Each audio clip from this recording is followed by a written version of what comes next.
우리 강승구 총장님부터 잠깐 인사하시겠습니까? 다른 분들은 했기 때문에 저 보시고 강 총장님이 먼저 인사 좀 해주시면 감사하겠습니다. 네, 반갑습니다. 재단법인 행복세상 강승구 사무총장입니다.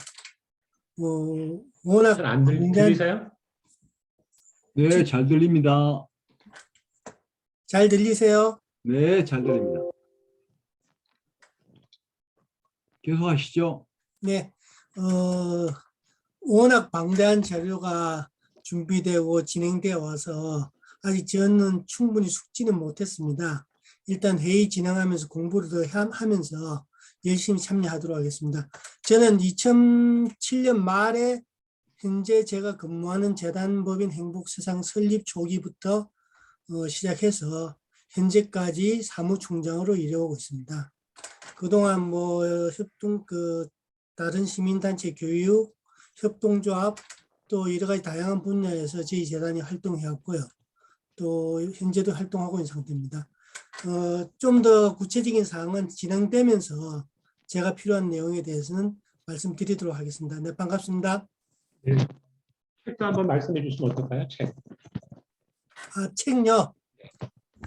네, 저희 재단에서 좀 됐지만은 21세기 NPO 경영에 대해서라는 제목의 책을 번역 출간한 적이 있습니다. 이 책은 좀 시일이 지났지만은 비영리 NPO를 경영하는 데서 미국에서 발간된 책인데요. 비영리 단체를 운영하는 데 아주 기초적이고 기본적인 내용을 담고 있습니다. 재단이 현재 판매도 하고 있지만 그 NPO나 NGO들한테는 무상으로 배포도 하고 있습니다. 혹시 관심이 계신 분들 연락 주시면은 제가 보내드리도록 하겠습니다. 감사합니다. 권현주 팀장님도 인사 좀 하시겠어요?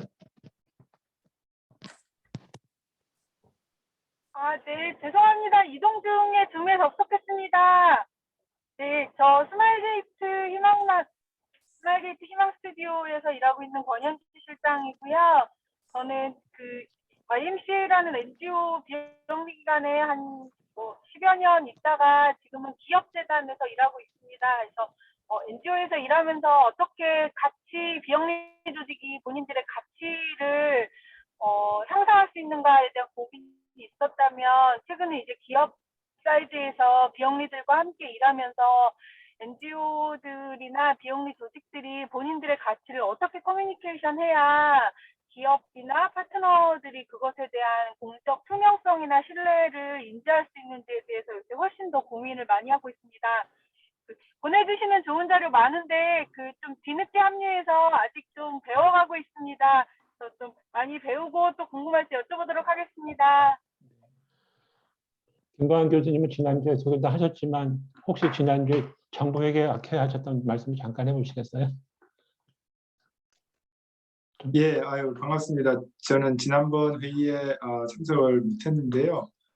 예, 지금 제가 이제 정부회계학회 회장을 맡고 있어서 지난주 금요일 날 저희가 학회를 했었고요. 저희 학회에서도 뭐 이 비영리 부분 계속 관심을 가지고 있습니다. 또 저희 서울대학 행정대학원에서도 또 제가 운영하는 센터에서도 역시 많은 관심을 가지고 있고, 그래서 저도 뭐 공부 많이 하고 또 제가 인풋을 할 수 있는 부분을 인풋하도록 하겠습니다. 네, 감사합니다.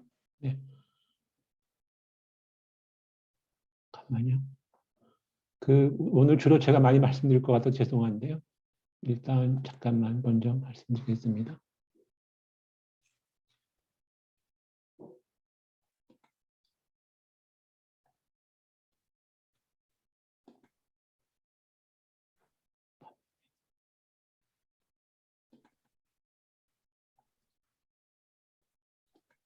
시간을 많이 쓰지 않으려고 그러는데요. 그래서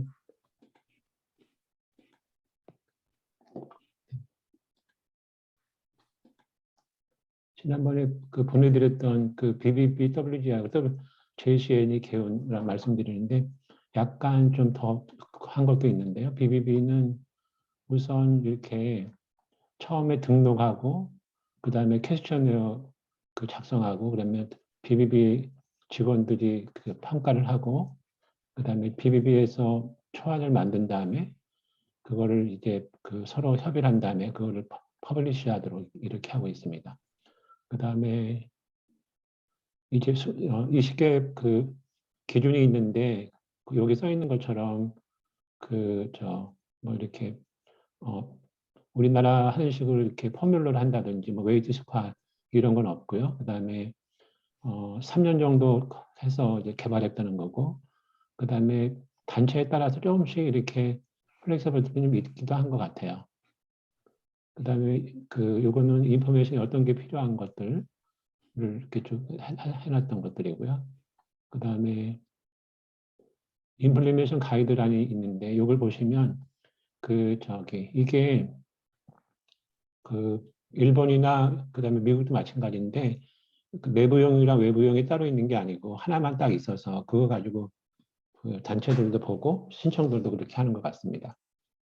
그다음에 이제 그 테일러 대표한테 물어봐서 했던 것들인데 보면은 우선 그 현장에 나가서 하지 않는다는 거고요. 그다음에 12명이 있고 그 중에서 7명이 리포트를 작성한다고 얘기를 하고 있고요. 그다음에 딥날 디스클로저는 좀 이따 말씀을 드리겠는데, 그다음에 또 하나는 여기가 주로 모금하는 단체들만 주로 평가한다고 돼 있어서 그러면 그 프라이빗 파운데이션이나 이런 데는 어떻게 할까 물어봤는데 보니까 제가 여기 카운슬 오브 파운데이션도 들어가 봤는데 여기는 주로 우리 아름다운 재단 같은 커뮤니티 파운데이션 이런 쪽만 하는 것 같아서 프라이빗 파운데이션이나 다른 파운데이션을 평가하는 데는 없고 그냥 여기서 다 하는 것 같습니다. 그 다음에 또 하나는 조금 전에 말씀드렸지만 내부형이냐 외부형이냐 있냐고 물어봤더니 그런 거 없다고 좀 전에 말씀드렸던 이 임플리테이션 가이드를 보면 된다고 이렇게 얘기를 하고 있습니다. 그 다음에 우선을 보시면 여기서 제가 보여드리고 싶은 거가 이렇게 초록색 미트, 그 다음에 스탠다드 넷이라고 한 거하고 딥낫 디스클로저, 리빙 프로세스, 그 다음에 unable to verify 이렇게 나눠져 있는데 요 단체가 지금 20개를 다 충족하고 있는 단체고요. 그거를 보시려고 그러면 여기 보시면 그 리포트가 있습니다. 그래서 그걸 한번 보시면 좋을 것 같고요. 한번 참고 좀 시간이 걸릴 것 같아서 넘어가겠습니다. 그다음에 요거는 스탠다드가 아직 하나가 안 됐다고 그래서 요 6번이 안 됐다고 이렇게 표시한 거거든요. 그다음에 그 6번 안 됐다고 하는 그 풀 리포트는 여기 보시면 됩니다. 그다음에 여기는 프로세스가 이제 진행 중이라고 했던 단체가 있고요. 그 다음에 딥날 디스클로즈라는 단체가 있어요. unable to verify는 제가 못 찾았는데 딥날 디스클로즈를 어떻게 하는가 봤더니 BBB는 원래 그러니까 신청한 단체만 평가를 해주는데 BBB가 어떤 창구가 있냐면 일반인들이 어느 단체에 대해서 좀 알고 싶다, 아니면 어떤 단체가 좀 이상하게 한다 이렇게 되면 거기에 대해서 이렇게 자료를 요청해서 거기서 자료를 주지 않으면 이렇게 딥날 디스클로즈 했다고 쓰는 것 같아요. 그래서 우리도 일단 신청한 데만 인증이나 평가를 하는데 우리 창구를 별도로 만들어서 기부자들이 어떤 단체에 대해서 평가하는 거를 좀 해달라고 그렇게 하면 그렇게 리퀘스트를 해서 이제 약간 반강제 아니면 요청해서 받는 방식 이런 것도 좀 해보면 낫지 않을까 생각을 해봤습니다. 그다음에 JCNE는 2016년부터 시작을 했는데 보면은 말씀드렸지만 크게 2개로 나누었는데 베이직 가버넌스 체크하고 그다음에 굿 가버넌스 이렇게 나눴는데 누계로 보면은 베이직이 384개가 되고요. 그다음에 어드밴스가 87개고 굿 가버넌스가 36개인데 어드밴스 평가하고 굿 가버넌스가 어떻게 차이가 나냐고 물어봤더니 어드밴스는 기준을 다 충족을 했는데 일본은 다시 위원회가 있어서 그 위원회에서 굿 거버넌스 인증을 해줄 건가 말 것을 정하는데 아직 그걸 통과하지 않은 단체라고 얘기합니다. 그러니까 다시 말씀드려서 일본은 2단계로 하면서 어드밴스 평가는 현장에 나가서 하는데 그거 나가서 끝나는 게 아니라 위원회에서 이제 굿 거버넌스 인증을 줄 것인가 아닌가를 심사를 해서 그 심사 통과된 차는 지금 36개밖에 안 된다고 합니다. 그다음에 미국 주로 BBB가 JSN이가 일본 거를 많이 참고를 했지만 일본 사람들의 특성이 뭐냐면 자기네 나라에 다 맞게 다 바꾸거든요. 그게 우리나라랑 좀 다른 것 같아요. 우리는 제가 회계사지만 그 회계 기준 같은 거 거의 미국 거로 그냥 가져와서 번역해서 쓰는데 일본은 그렇지 않고 자기네가 계속해서 만들어서 쓰는 그런 게 좀 그 일본 그 특성이 아닌가 그렇게 생각을 해봤습니다. 그다음에 요거는 지난번에 한번 보내드렸지만 BBBW를 가장 많이 썼고 그 일본 그 안에서 그 사회적 인증 단체라고 해서 주로 우리나라로 말하면 뭐라 그럴까요? 요양원이나 이런 데들 인증해 주는 데가 있는데 거기 거를 많이 썼다고 하고 있습니다. 그다음에 2개로 나눈 이유를 써놨는데 그렇게 했던 거가 뭐냐면 아마 일본이 아직까지 그렇게 미국처럼 활발하지 않고 그래서 2개를 좀 나누지 않았나 이렇게 좀 생각을 하고 있습니다. 그다음에 여기서 하나 말씀드렸지만 베이직은 평가라는 말을 쓰고 그거면서 인증을 쓰는데 그것을 어떻게 했는지 그런 것을 물어봤던 거고요. 그다음에 몇 명이 있는가지 물어봤는데 지금은 외부평가위원이 21명이고 내부평가가 3명인데 주로 외부평가는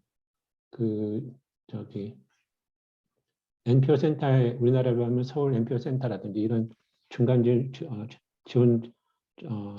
조직에 계셨던 분이나 아니면 실제로 비영리 단체에서 사무국장이나 이런 걸 했던 분들 아니면 중소기업 진단사라는 자격증이 있는데 NPO를 지원해주는 그런 분들을 이제 초빙을 해서 교육도 받아서 이렇게 하는 것 같습니다. 그다음에 썼지만 일본하고 미국은 패스와 페일 이렇게 하지 그 안에서 점수를 부여하고 이런 것들은 안 한 것 같아요.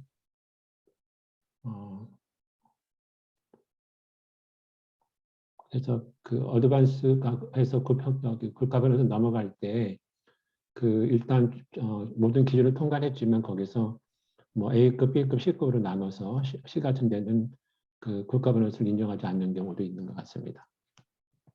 이것까지가 우선 제가 말씀드렸던 거고요. 그 다음에 설문을 엄청 길게 했는데 아주 잘 만들어서 감사하고요. 여기 대해서 하나씩 좀 말씀을 드리겠습니다. 일단 기준을 잘 들리시나요? 여기 기준을 2개를 나눌까에 대해서 이제 말씀을 드렸는데 일단 이름을 따로 한다는 말씀은 나중에 하겠지만 여기서 하나로 하겠다고 말씀하셨던 분이 김창선 교수하고 황신혜 이사님인데 김창선 교수하고 황신혜 이사님은 말씀해 주시겠어요? 네. 제가 지난번 앞전 2차 회의 때 심평원의 평가 내용과 사회복지재단의 내용을 소개를 해드렸고 차이점을 간략하게 말씀을 드렸는데 심평원에서 지금 말씀하시는 1단계를 하고 나서 거기에서 통과가 되면 2단계 심층평가로 들어가는 그런 구조입니다. 그러니까 1단계, 2단계는 나눠져 있는데 한꺼번에 평가를 하고 있습니다. 그래서 기초적인 평가만 하고 만다 하면 1단계, 2단계를 나눠야 되는데 사실 1단계라고 하면은 뭐 준법성에 관련된 기본적인 겁니다.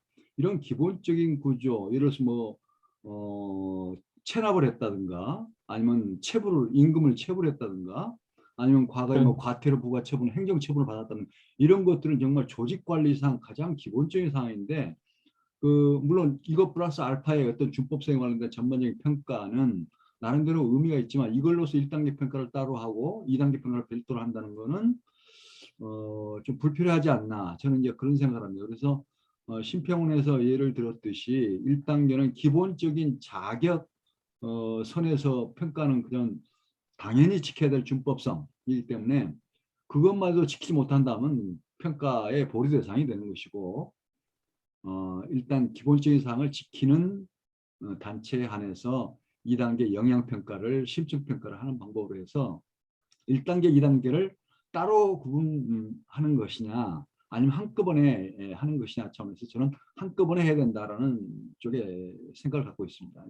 그리고 1단계, 2단계를 분류해서 이렇게 나누게 되면 또 결국 이 기부 문화를 활성화하는 측면도 단체에서 정말 그런 것도 기대해야 되는데 상당히 그 기부자들이 이것저것 그 내용을 정확히 파악할 수 있을까?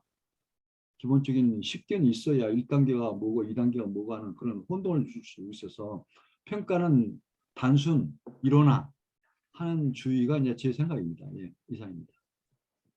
한의사님도 한번 말씀해 주시겠어요? 네, 저는 반대한다고 말씀을 드렸고 1단계 그러니까 뭐 장기적으로 뭐 10년 후, 20년 후에 2단계 한다고 그런 장기적인 관점에서는 반대하지 않습니다. 근데 당장 도입하는데 일단 굿 거버넌스에 대한 개념이 우리나라에 없는 것 같고요. 과연 이제 우리나라 뭐 NGO들 중에 굿 거버넌스를 갖춘 NGO 후보 한번 뽑아봐라 하면 거기에 해당되는 NGO가 몇 개나 있는지도 사실 좀 궁금하고 과연 그런 기준이나 표준이 있나라는 생각이 듭니다. 그리고 지금은 사실 준법성 여부에서도 굉장히 희비가 엇갈리는데 이런 개념을 안 갖춘 상태에서 1단계, 2단계를 가는 건 굉장히 모호하다라는 생각이 들고 굳이 2단계를 나눠야 된다고 하면 1단계의 디테일한 항목들이 무엇이고 그래서 1단계에서 걸러지지 않은 어떤 내용들을 2단계에서 다루겠다. 그 기준이 되게 명확하면 저는 1단계, 2단계도 가능하다고 봅니다. 근데 현재 상태에서는 제가 조사를 해봐도 뭐 이사회에 관한 부분이라든지 뭐 재무적인 안정성이라든지 또는 뭐 직원 인사나 이런 것들에 대한 전반적인 표준이 없는 상황에서 2단계가 의미가 있을까? 과연 그러면 뭐 어디는 잘하고 어디는 못할까? 이렇게 샘플이라도 들어볼 수 있을까에 대해서 제가 그동안 서치해본 바로는 해당이 되는 데가 거의 없을 것 같다는 생각이 들었습니다. 그래서 그 대상이 없는데 2단계를 굳이 가르는 게 의미가 있을까라는 의미에서 저는 이제 한 단계라도 똑바로 하고 그 다음에 추가적으로 필요한 상황이 되면 2단계를 하는 것이 더 바람직하지 않겠나. 결국 이 인증을 한다라는 것의 궁극적인 목적은 좋은 방향으로 계도한다라는 것일 텐데 이제 그러면 이렇게 굉장히 무색한 구분이 아닐까라는 생각이 들었습니다. 이상입니다. 한의원 이사님께서요? 네, 저는 기본적으로 2단계에 가는 거에 대해서 크게 이견은 없는데 저는 1단계라는 그러니까 인증기관에서 2단계를 거치기보다는 첫 번째 단계가 좀 셀프 리뷰 형식이었으면 좋겠다는 생각을 많이 했거든요. 그래서 뭐 준법성, 그러니까 법적인 요건을 갖췄느냐만을 보기보다는 실제로 인증까지 가기 위해서 셀프 리뷰를 충분히 다 하고 거기서 그 기관에서 이제 스스로 판단하기에 우리는 2단계로 충분하다라고 판단하면 2단계에 그 다음 단계에 요청을 해서 실제로 인증기관에서 그런 것들을 점검해서 인증 여부를 판단하는 2단계로 간다면 저는 그렇게 하는 게 좋지 않을까라는 생각을 했습니다. 네. 세 분이 주로 이제 반대 의견을 내셨던 분들이고요. 그 찬성 의견 내셨던 분 중에서 혹시 말씀해 주시면.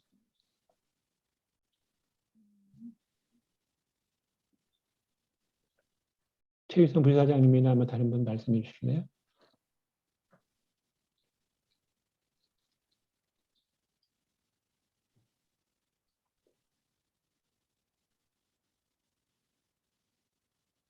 이영석 대표님이나 어떤 누구? 김보환 교수님은 어떻게 생각하세요? 김 교수님 얼굴 딱 보이는데. 네. 예. 아니 뭐 지금 말씀해 주신 1단계로 그러니까 초기 단계에서 하는 것도 방법이긴 한데요. 좀 뭔가 잘하는 데랑 또 기본적인 부분이라도 좀 하고 있는 데를 좀 차별화시키려면 2단계가 좀 필요한 것 같고요. 만약 1단계로 하게 되면 너무 바가 높아져서 지금 얘기하는 1, 2단계의 어떤 중간 정도로 될 것 같은데, 그렇게 되면은 좀 뭐랄까요, 경위단체에서 해야 되는 일들이 처음부터 너무 많아질 것 같아서 좀 기본적인 거라도 하는 단체, 그다음에 그거보다 좀 더 잘하는 단체, 이렇게 좀 구별해서 하면 인센티브도 좀 생길 것 같고요. 그런 의미에서 저는 2단계로 하는 게 좋다고 의견을 드렸습니다. 이상입니다. 정소면 변호사님 혹시 그 말씀해 주신 게 다들 너무 지당하신 말씀만 해주셔서 뭐 저는 반박이라고 할 건 아닌데, 그래도 저는 1, 2단계 구분이 일단은 필요하다고 생각을 하는데요. 일단은 단체들, 그러니까 NGO들의 입장에서 좀 이제 교육적인 효과, 결국에는 우리가 그 NGO들이 좀 더 일을 잘하게 해서 시민들의 신뢰를 증진하는 게 이 프로젝트의 어떤 목표지 않습니까? 그런 측면에서 보면 NGO들의 입장에서 어떤 것이 법적인 의무사항이고 어떤 것이 권장사항인지를 좀 구분해서 인지를 시킬 필요가 있다고 생각이 들거든요. 그래서 이제 저는 그런 측면에서 볼 때 이제 법적 의무사항과 권장사항을 좀, 권장사항이라고 하면 결국 뭐 건전성 평가 이런 것인데 그 부분을 좀 구분하는 게 좋다고 생각이 들고요. 다만 이제 황신혜 이사님께서 말씀하셨던 것처럼 그 권장사항에 대한 어떤 우리나라의 국가 내부적인 기준이나 이런 논의가 많지 않은 것은 사실입니다. 그래도 어쨌든 저희가 이 프로젝트를 시작으로 그 논의를 좀 시작을 해보는 게 어떨까라는 게 제 개인적인 생각이고, 예, 그래서 저는 2단계 구분이 조금 더 좋지 않을까라고 생각을 하고 있습니다. 다른 분들 한번 좀 말씀해 주시겠어요? 화면은 6명밖에 안 보여서. 강사무 총장님 처음 들으셨지만 아니면 최희선 부사장님 좀 말씀해 주시면 어떨까요?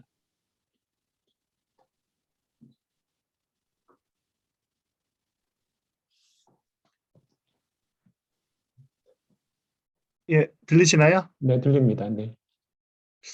저희 같은 경우가 이제 좀 작은 단체인데 저는 이제 정부에서 이제 단체들을 꽤 많이 봤었는데 이 보조금이나 이게 주다 보니까 이제 그런 문제 생각. 가장 기초적인 가이드라인을 못 넘는 단체들이 생각보다 많더라고요. 그래서 사업 내용이라는 거 되게 주고 싶은 것들도 많고 그런데 너무나 기초적인 거를 못해서 이제 못 주는 경우들이 발생을 하고 있어요. 그러니까 이거는 보조금의 예인데 그 기부금을 주는 사람들 입장에서도 비슷한 생각을 할 것 같거든요. 그러니까 최소한의 가이드와 요건은 지킬 수 있고 그거를 아까 이제 교수님이나 제 변호사님 말씀하신 것처럼 그거에 대해서 이 교육적 차원에서는 어느 정도 이 선은 넘어야지만 최소한의 내가 뭐 기부를 받든지 아니면 보조금을 받든지 할 수 있는 선이다. 이 정도는 명확하게 알고는 있어야 되지 않을까 생각해서 좀 낮은 단계로 해서 1단계하고 그다음에 향후 지향해야 될 좀 고급 5단계 이렇게 해서 좀 구별하는 게 맞지 않을까 생각해서 저는 2단계로 가야 된다고 봤던 겁니다. 그 자회본을 제가 좀 말씀을 드리면 제가 우선 이렇게 17명이 되니까 다 의견이 똑같을 수는 없지만 지난번에는 이제 기준을 하나 만들 이게 뭐 사회복지법인이냐 뭐 그걸로 따로 만들 거냐 이런 얘기도 했었는데 저는 어떻게 생각하냐면 공통적인 게 있으면 그냥 하나로 되겠다고 생각을 했는데 더 생각해 보면 그 첫 번째 관문에서 적용받는 법률이 서로 다르면 그게 좀 다르기 때문에 일단 첫 번째 단계에서 그 이름은 뭐로 할 건 나중에 다 해야 되겠지만 그 첫 번째 단계에서는 일단 기본적인 걸 한번 체크하는 걸 하고 그 다음에 본격적인 거 하고 저는 3단계가 맞을 것 같아요. 우리나라에서 아직 현실되지 않는 것들은 미래에 이렇게 하면 좋겠다는 거를 이제 방향 제시를 해주는 거 좋겠지만 일단은 내용을 어떤 걸 해야 될지는 뭐 하겠지만 1단계랑 2단계로 나눠서 일단 어프로치 해보는 게 참여하는 단체들도 많을 것 같고요. 그러니까 일단 1단계 했다고 해서 우리가 인정해 주는 건 아니고 일본이랑 비슷하게 셀프 체크 비슷하게 해서 그냥 그다음에 그게 맞는지 해서 올려놓고 나서 그다음에 더 도전하는 입장이죠. 하는 데는 2단계 인증을 하고 그렇게 하는 게 좋지 않을까 생각이 들었습니다. 어떠신지요?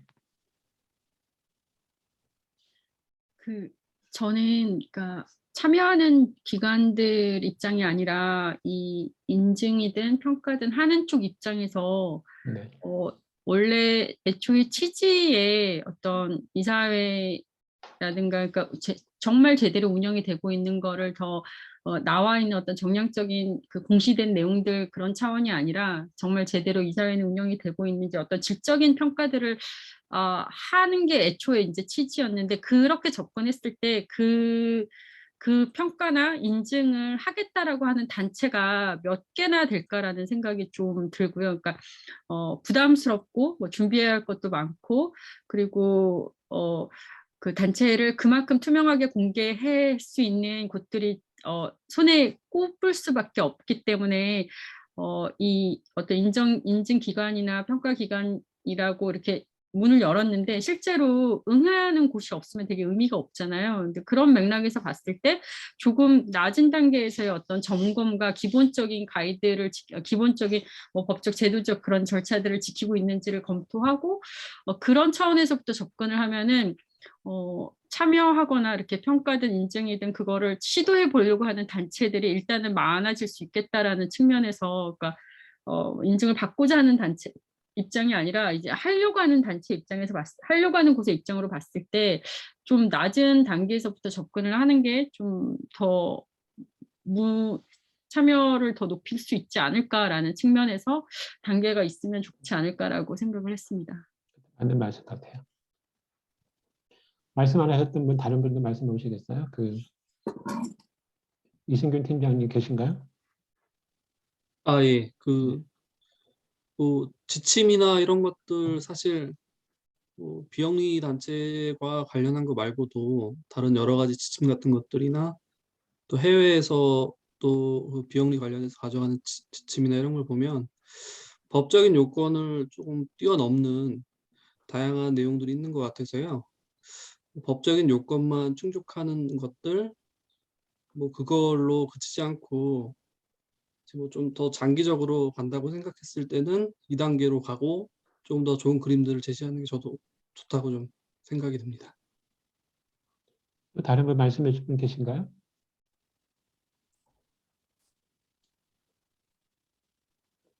이거는 지금 약간 우려를 표시한 분이 3분이신데 그 의견은 반영을 하지만 일단 2단계로 만들어서 하는 게 좀 빠를 것 같은데 어떠세요? 이걸 다시 또 투표를 보실까요? 아니면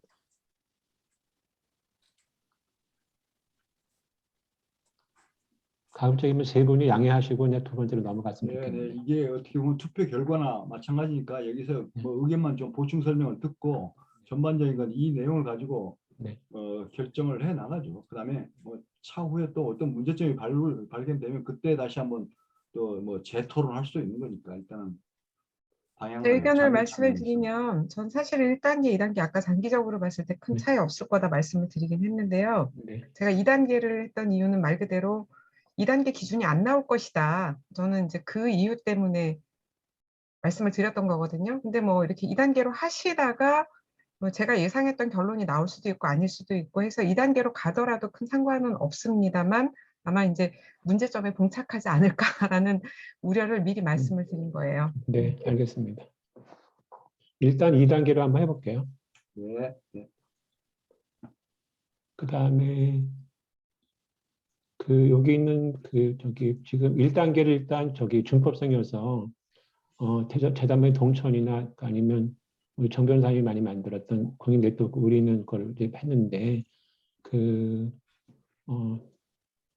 정 변호사님이 좀 말씀해 주실래요? 제가 볼 때는 저기 우선 그러니까 초안 작성에 대해서 더 말씀들을 많이 해야 되긴 하는데 그걸 기초로 하고 다른 걸 더 넣다든지 이런 걸 좀 해야 될 것 같고 그다음에 여기는 기부금품법이 별로 없어서 기부금품법을 좀 넣어야 되지 않을까 이런 생각이 드는데 여기 2번째에서 좀 말씀해 주실 분 계시면 말씀해 주시면 좋겠습니다.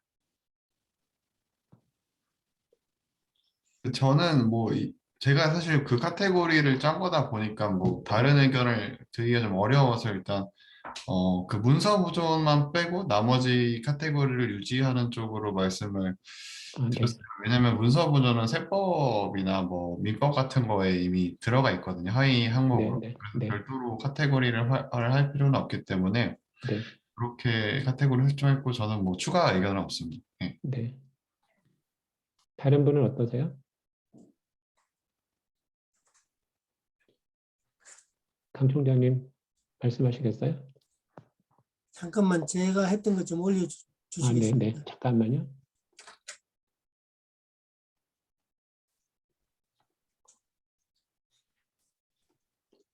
네. 일단은 보이시나요? 그 설문 내용들은 제가 설명드린 대로 그런 기본이 필요하다고 생각을 하고요. 그래서 이제 가장 기본적으로 지금 문제가 되는 것이 내가 내 돈으로 어떤 사업을 한다면은 아무도 간섭할 사람이 없을 겁니다. 그렇죠. 내가 좋은 일 하면 되니까. 네. 이게 민간의 자원이든 정부 보조금이든 공적 자원을 사용하기 때문에 그렇게 할 수 있는 기본적인 자격을 찾는다면은 위에 가장 기본적인 거 우리가 이런 정도의 옷은 입고 있어야지 그런 외부의 공적 자원이나 민간 자원을 쓸 수 있다. 단 한 가지 저희 국세청에서 이제 공익법인에 관한 결산 신고라는 그 매년 하고 있습니다. 그런데 자산 규모가 적을 때는 간이 신고 제도가 있습니다. 그래서 이제 뭐 가령 자산이 얼마, 기부금 폼이 얼마 이하일 경우는 정식 결산 재무제표를 다 제출 안 해도 됩니다. 그렇기 때문에 그런 걸 감안해서 가장 기본적으로는 이런 기준들이 있다라는 걸 제시를 하고 그 다음에 그것을 보는 크든 작은 단체들이 그 내용을 숙지를 하고 단 여기서 우리는 현재 이까지 한다 라고 안다면은 근본적으로 투명하게 운영할 수 있는 기본적인 자세는 되어 있지 않을까 그렇게 생각합니다. 또 다른 분 말씀해 볼 분 계신가요? 의견이 있습니다. 그 두 가지 기준으로 제시해 주셨던 셀프 체크리스트하고 그 준법성 평가 기준 이게 두 가지가 있는데 제가 실제로 단체들을 자문을 하고 상담을 해보면 각 단체가 적용받는 법들이 다 다르거든요. 그러니까 법인 설립 근거라든지 규모라든지 뭐 이런 것들에 따라서 본인이 준수해야 되는 게 어떤 법에 적용을 받는다라는 것들을 실제로 잘 몰라요. 기관에서. 그래서 자기가 잘하고 있다고 다 생각하는데 법을 어기고 있는 경우도 굉장히 많고 그리고 내가 뭘 준수해야 이 셀프 체크리스트에 예스라고 대답을 해야 되는지 실질적인 정보들을 안 갖고 있다라고 저는 보이거든요. 그래서 저는 그래서 이제 이런 디테일한 질문들에 대해서 그 근거 기준이나 법들을 이제 박훈 교수님도 그렇게 말씀하신 것 같은데 그런 기준들이 되게 선명하게 제시가 되지 않으면 이런 셀프 체크리스트를 줘도 잘 모르고 답변을 할 것이다 라고 저는 예상이 됩니다. 그래서 과연 이런 식의 가벼운 체크리스트 가지고 충분할까에 대해서 좀 생각이 다르거든요. 이상입니다. 그건 제가 바로 말씀드리면 그러니까 우선 법령은 아마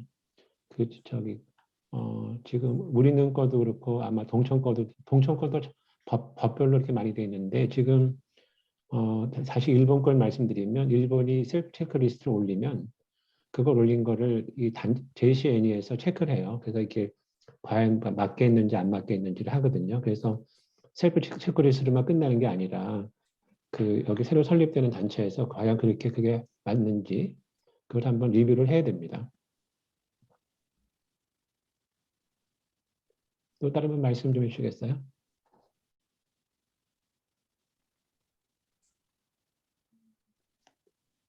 이것도 이 정도로 하고 넘어갈까요? 아니면 더 말씀하시겠어요?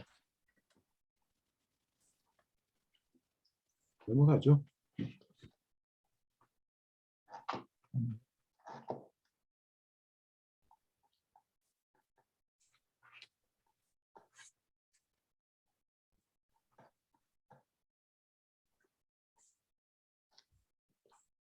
일단 여기 보니까 저희가 벤치마킹 하려고 하는 것이 이제 BBB 건데 거기가 네 가지로 있는데 제 생각에는 모금하고 공개를 좀 이제 분리시키려고 그랬는데 오늘 김 국장이 안 들어오셨죠?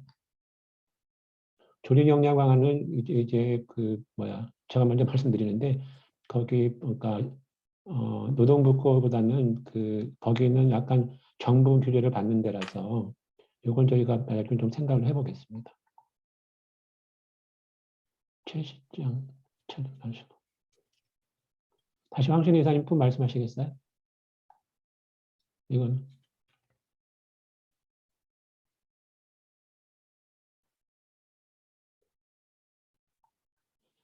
제가 생각할 때 어떻게 생각했냐면 이거 좀 고민을 좀 해봐야 되는데 저는 이렇게 생각해요. 그게 미국에서 그러니까 BBB가 하고 있는 거가 뭐냐면 아까도 말씀드렸지만 체리티 중에서 모금 활동하는 데들만 평가를 하고 프라이 파운데이션 이런 데는 안 하거든요. 제외해놨는데 그래서 모금이 굉장히 중요한 것 같은데 우리나라는 모금도 중요하지만 저는 가급적 투명성이라는 말 좀 안 쓰려고 그러는데 어떻게 할지는 모르겠지만 일단 모금하고 공개를 좀 두 개를 나눴으면 좋겠고요.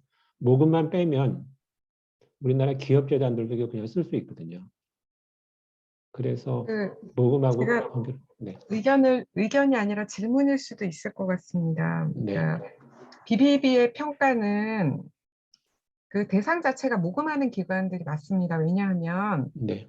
이제 BBB가 그 평가를 하는 이유 자체가 그 도너에 대한 그 모금 기관들의 책무성을 중심으로 이 평가가 짜여져 있습니다. 그러니까 네. 기본적으로 기부자들이 돈을 내는데 NGO들이 모금을 한 이후에 그 돈을 어떤 방식으로 관리하는지 기부자들이 판단할 정보가 없다. 그래서 BBB가 그 기부자들을 위한 투명성과 정보 공개 이런 것들을 이렇게 도너들을 위한 평가를 한다라는 게 그 애시당초 출발점이고 평가도 그렇게 짜여져 있습니다. 근데 지금 이제 계속해서 저는 이게 뭔가 앞뒤가 조금 약간 명확하지 않다라는 생각이 드는데 그럼 우리나라의 목적은 그 모금하는 단체들이 기부자에 대한 어떤 의무로서 정보를 공개를 하거나 또는 모금의 의무를 이행을 하거나 여기다가 평가의 방점을 둘지 아니면 그냥 모든 NGO들에 대해서 국가가 관리를 해야 되는 걸 우리가 대신 해야 되는 수준으로 뭐 정보 공개를 하라고 해야 되는 건지 이 평가의 이유와 목적이 저는 자꾸 이렇게 헷갈리는 것 같아요. 근데 지금 이 질문이 저는 제일 좀 판단이 잘 안 되는 질문이긴 했거든요. 근데 누구를 왜 평가를 어떤 것을 해야 될 것인가에 대한 그 why 부분이 해결이 안 되면 여기 답변을 하기 좀 어렵지 않을까라고 저는 좀 생각을 했습니다. 그래서 설명을 좀 해주셔도 좋겠습니다. 좋으신 지적인데, 그러니까 BBB가 그러니까 모금을 하는 단체들을 대상으로 한 건 맞는데, 그게 꼭 제가 여기서 모금만 딱 빼면요. 모금만 빼면 시민단체나 재단법이나 다 적용할 수 있어요. 그래서 꼭 이게 BBBWJ가 모금만 그러니까 체리티 중에서 모금만 하는 단체가 아니라 모든 NGO한테 다 적용할 수 있어서 저는 이걸 그러니까 추구하는 목적이 뭐냐면 지금은 그렇게 하진 않겠지만 우선 정부 대신 하겠다는 이런 것도 아니고요. 여기서 이걸 이렇게 여기서 그걸 용어가 어떻게 될지 아직 모르겠지만 일본처럼 굿 거버넌스나 아니면 이런 걸 해서 하면 적어도 우리 단체는 약간 그래도 떳떳한 단체다 이런 거를 좀 보여주는데 우리가 도움을 주면 좋겠다 이렇게 생각을 해요. 제가 어떤 질문이었냐면 네. 이렇게 단체가 공익법인이 뭔가 내부에서 재정 상태라든지 건전성에 대해서 정보를 보여줘야 되는 이유가 네. 사실 그걸 안 하게 됐을 때 기부자들이 기부를 안 하게 돼서 단체에 이제 어려움이 예상이 되거든요. 네. 그러니까 결국은 이제 기부나 어떤 자원을 확보하려면 최소한 그거를 잘 운영을 해라라는 게 이제 약간 서로 딜이 되는 거죠. 네. 근데 그렇지 않고 그냥 개인 프라이빗 파운데이션이라든지 기업 파운데이션은 이제 설립 자체도 특정인들이 설립을 했고 또 굳이 그거를 공개를 안 한다고 하거나 뭐 준법의 문제가 아니라면 그걸 다 오픈하지 않는다고 해서 이제 뭔가 리스크가 있는 건 아니기 때문에 과연 그 공익법인들한테 무슨 근거로 이거를 다 받으라고 해야 되고 또 그걸 안 한다고 해서 무슨 불이익이 있을까에 대해서 저는 사실 잘 모르겠거든요. 예, 그런 면에서 예, 그 말씀드렸지만 어디죠? 그 가이드스타는 그 저기 원하지 않는 다 평가를 하잖아요. 근데 그러니까 여기서 한다는 건 뭐냐면 그 파운데이션이나 프레 파운데이션은 자기네가 필요 없으면 신청 안 하면 우리는 안 할 거거든요. 그러면서 차별이 있어서 그러니까 문호는 개방돼 있지만 들어올 사람들은 본인들이 선택해서 들어오라 이렇게 하면 되거든요. 그렇게 하시면 이해가 안 되시나?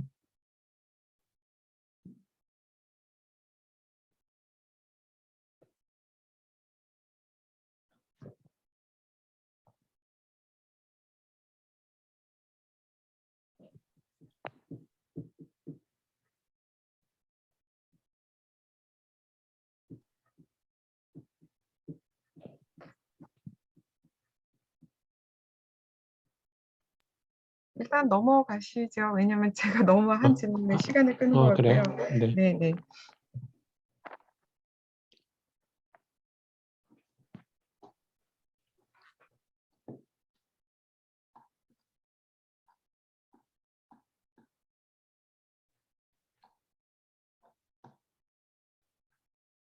그리고 이제 아까 우선은 그러니까 우리나라가 그 저기 서울시 복지재단이나 그 노동부에 하는 심평원이 항목에 몇 가지를 둬서 그 점수를 계산하는데 그 저기 BBB나 WC가 BBB나 JCN이 같이 그냥 그러니까 페이로와 패스 이렇게 하면 어떨까 생각이 드는데 그건 어떻게 생각하시는지요?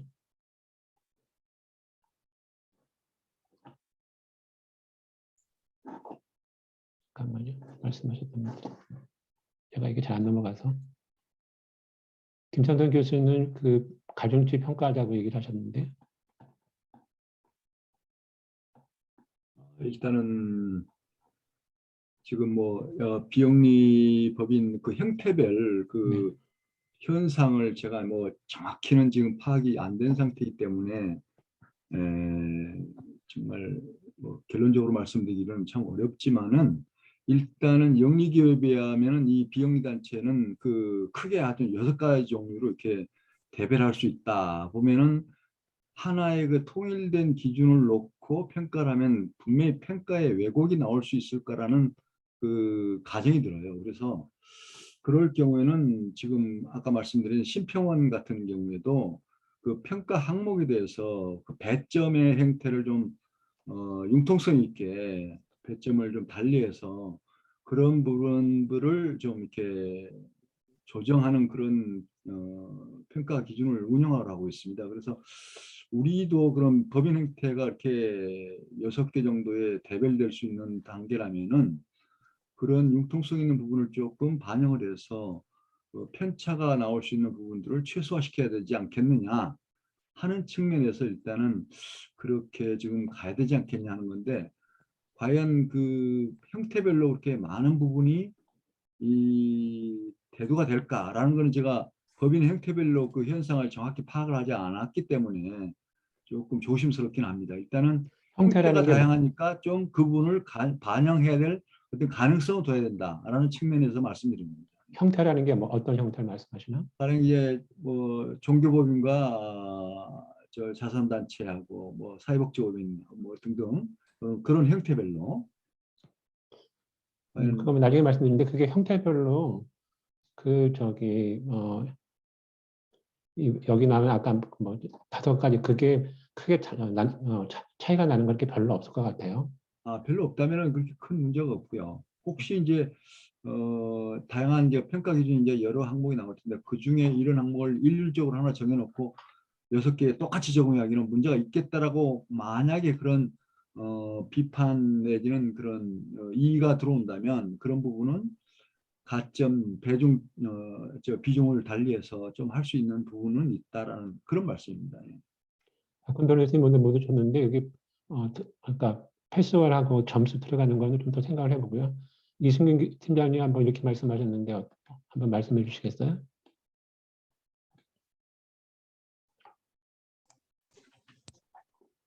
예,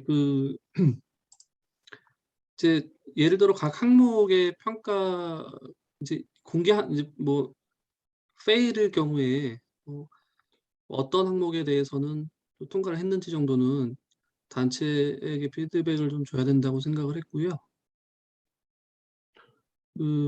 사실 좀 다른 이야기인데 아까 그 공개로 섹션 구분하신 게 너무 좋은 것 같고, 그리고 약간 일반적으로 comply or explain 방식으로 그 기업에 대해서는 평가할 때 좀 답변을 안 한 거에 대해서 좀 물어보기도 하고 그런 것들이 있거든요. 그러니까 뭐 이제 평가받는데 좀 어려운 점들 또는 왜 그런 부분에 대해서 좀 준비가 안 됐는지도 물어보고 하는데 그게 좀 공개 쪽에 좀 들어갔으면 하는 생각이 좀 들고요.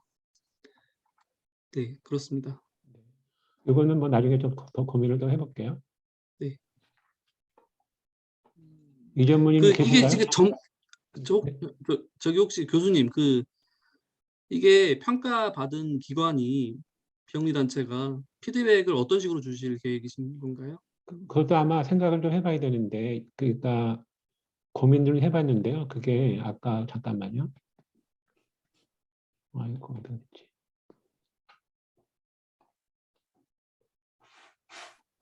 방식은 아마 이거는 고민을 좀 많이 해봐야 되는데요.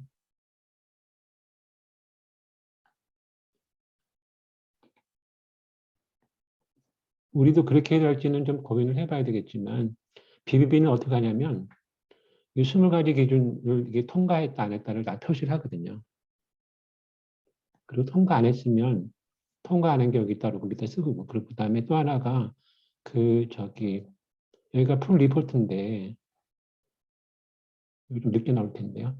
거기 보고서를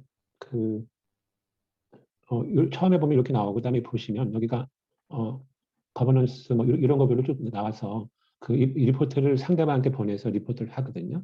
근데 이렇게까지 할지. 근데 JCA는 이렇게 안 하고 간단해요. 아주. 그래서 어느 식으로 할지는 좀 고민을 해봐야 될 것 같아요. 이건 상당히 아마 일이 많이들 들어가는 것 같고 일본은 좀 간단하게 하고 그런 것 같습니다. 답변이 됐나요? 팀장님?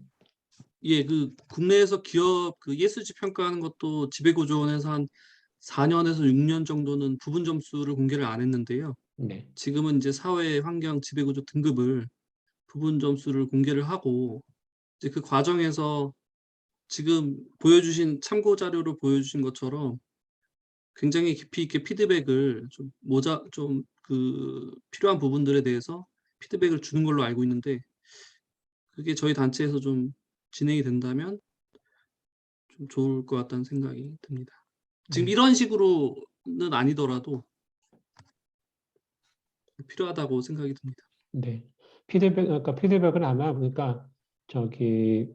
일본도 이게 평가하고 나서 일본은 보니까 국가버넌스는 한 1년이나 2년 정도 걸리는 것 같아요. 근데 우리는 그렇게 될지 좀 생각을 해봐야 되겠지만 이 새로 단체에서 평가를 하면서 임의로 올리는 건 안 될 것 같고 당연히 피평가 조직에 동의를 받든지 리뷰를 피드백을 해서 해야 되지 않을까 생각이 들어요.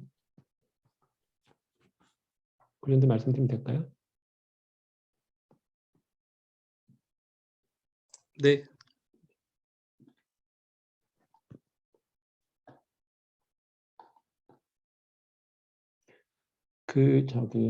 이제 규정 말씀을 좀 했었는데 이거는 이것도 아마 다른 말씀들이 있으면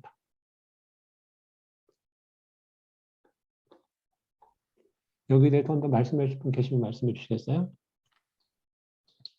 최 부사장님은 부사장님은 1년에 4번씩 하자고 말씀하셨는데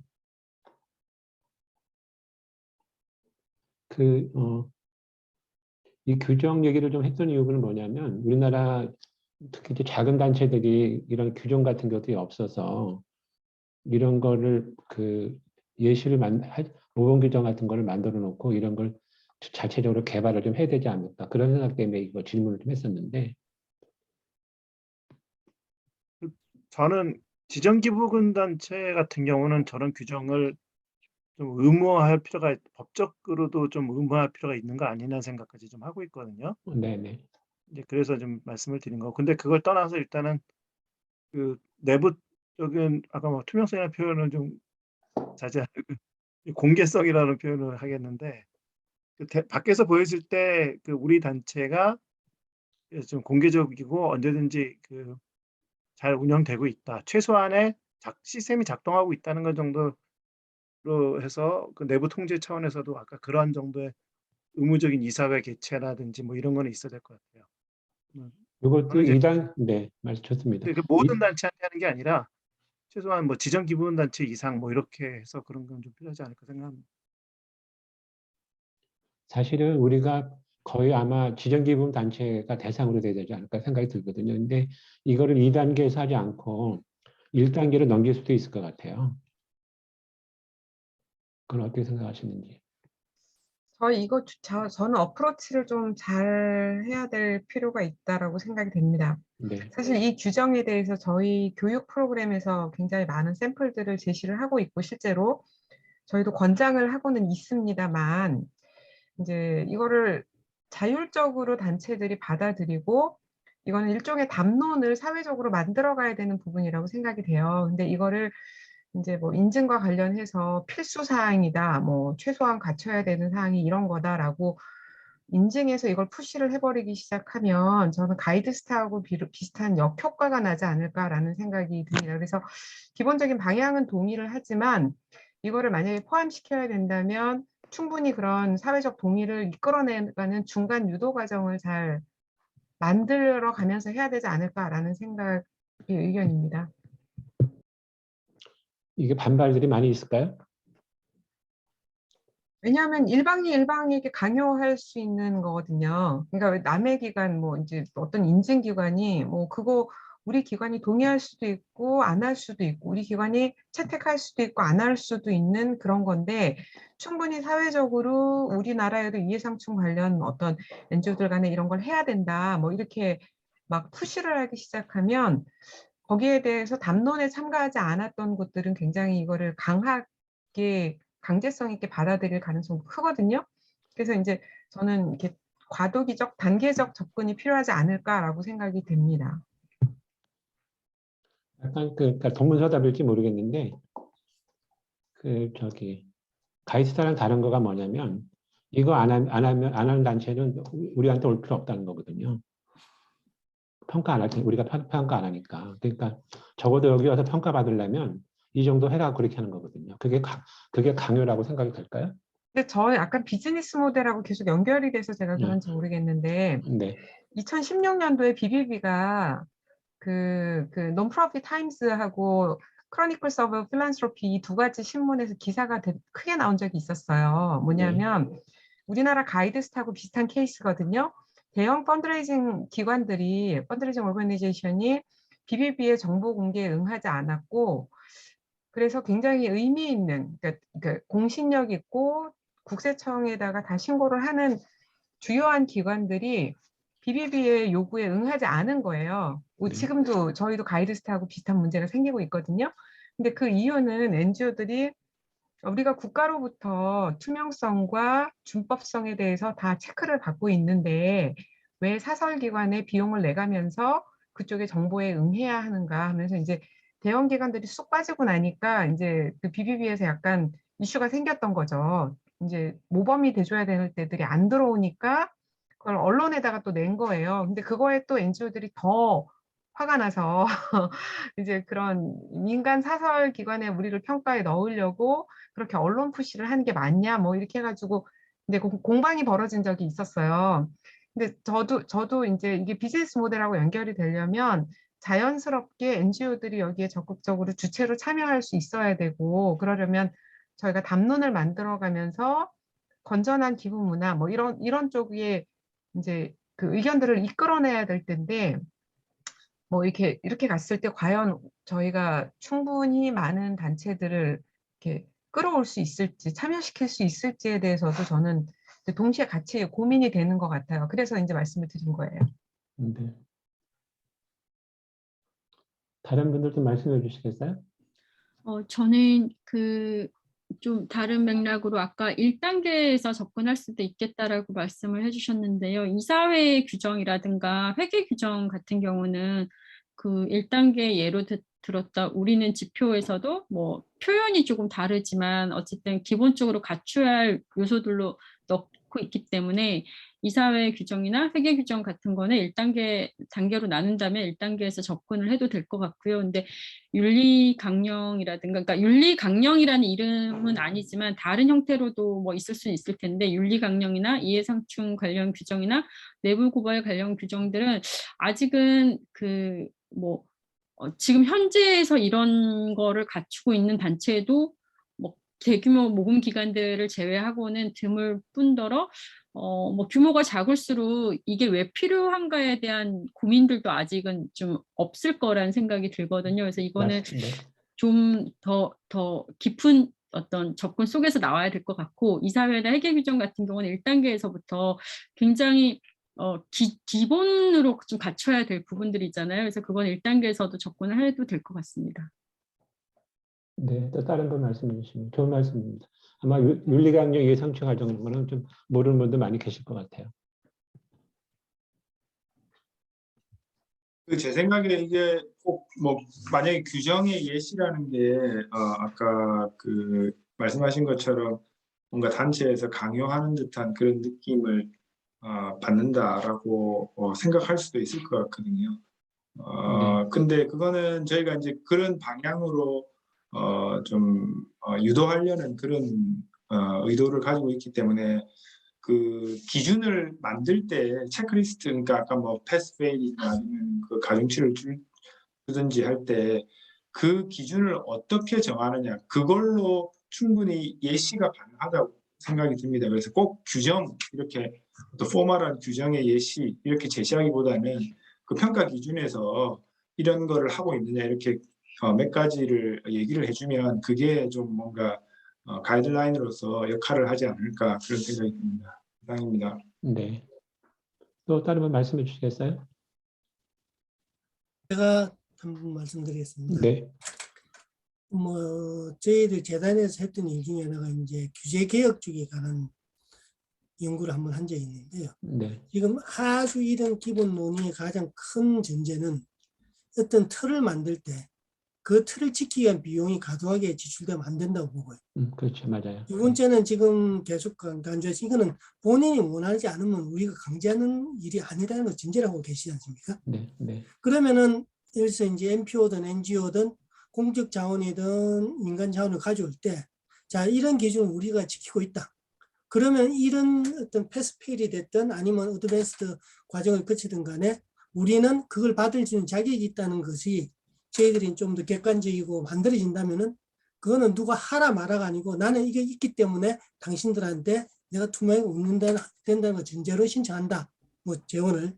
그렇기 때문에 두 가지 관점. 첫째는 규제 준수 비용. 이런 절차를 하는데 작은 단체들이 너무 많은 비용이 지출되지 않는 그런 기준이 설정됐으면 좋겠다는 한 가지가 있고요. 두 번째는 이것을 왜 우리한테 강제하냐. 강제하는 게 아니라는 전제를 하기 때문에 저도 이 회의를 참석하고 있거든요. 그래서 그거는 황신혜 선생님께서 자꾸 왜 이걸 지켜야 되냐 이런 강제성의 문제를 제기하시는데 그거는 뭐 선택의 문제로 봅니다. 그런데 이런 과정을 거친 단체 같으면 예를 들어 돈을 주는 뭐 공적 재원이든 민간체를 줄 때 이 단체는 기본적인 거는 우리는 걱정 안 해도 되겠다. 그러면 이 단체가 지금 이 재원을 달라고 하는 사업성만 보면 되겠다. 소셜 임팩트가 얼마나 있는지 이런 거 보면 되겠다는 관점에서는 뭐 필요하면 예시 규정도 만들어주면은 저 같으면은 내가 없는 거 가령 지금 이해상층 관련 규정에 대해서는 국세청에 신고하면 이사간에 거래가 있었는지 주요이사한테 무슨 다 그런 규정을 다 저희들이 기록을 하고 있습니다. 그래야지 그 통과를 합니다.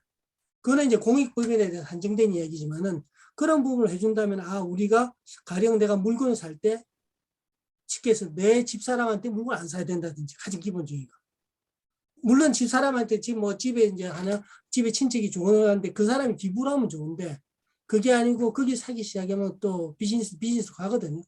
그래서 그런 부분에 기본적인 거는 좀 예시를 해준다면은 제 입장에서 이게 강제가 안 된다면 저는 선택을 하는 그런 제도로 지금 저는 생각하고 있습니다. 네, 좋은 말씀입니다. 또 다른 거 말씀해 주시겠어요?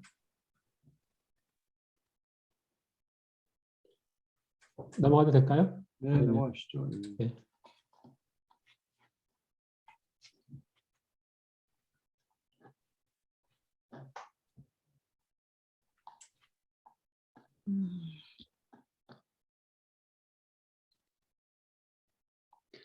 여기 5번 거는 이렇게 하면 좋을 것 같아요. 이게 저도 그거 약간 생각을 못 했는데 그 미국에는 감사라는 게 없거든요. 그냥 다 이사가 이렇게 서로 감시하고 그런 건데 제가 이제 파이낸셜 리터러시 가지고 있는 걸 얘기 많이 강조를 하는데 요거는 어떻게 여기서 일단 말씀을 좀 해주시겠어요? 강 총장님은 감사가 하면 된다고 말씀해 주셨고 그런데 박 교수님, 성 교수님이 좀 안 나와서 그러셨는데 그건 이제 큰 단체하고 작은 단체하고 좀 다를 수도 있고요.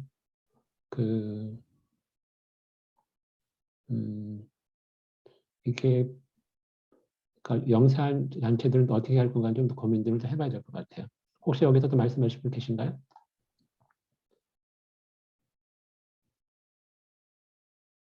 넘어가도 될까요? 네, 넘어가시죠. 그 다음에 CEO 평가는 이것도 그러니까 BBB 거에는 없고 인디펜던트 거만 있는데 여기 보시면 시기상조라는 분이 있고 막 그런데 이거 아마 이게 제가 3단계라고 말씀드렸던 게 뭐냐면 이런 것들은 앞으로 이렇게 나가야 된다고 좀 해야 되지 않을까 좀 생각도 들어요. 그래서 지금은 늦지는 않을 거고요. 그 장기적인 과제를 아마 해야 되지 않을까 생각이 듭니다. 그 다음에 이것도 좀 어렵거든요. 장 총장님은 죽은 나무 천행이라고 쓰셨는데 이것도 현실적으로 좀 어렵긴 어려워요. 잘하시는 데도 있긴 있지만 그래서 조금 나중에 하는 것이 어떨까 생각이 드는데 혹시 다른 분 말씀해 주실 분 계세요?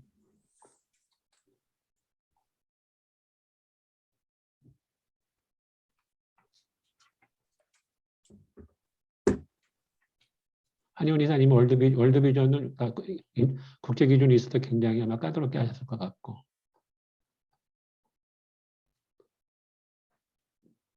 이것도 그냥 넘어갈까요? 지금 현상계는 안 하겠습니다.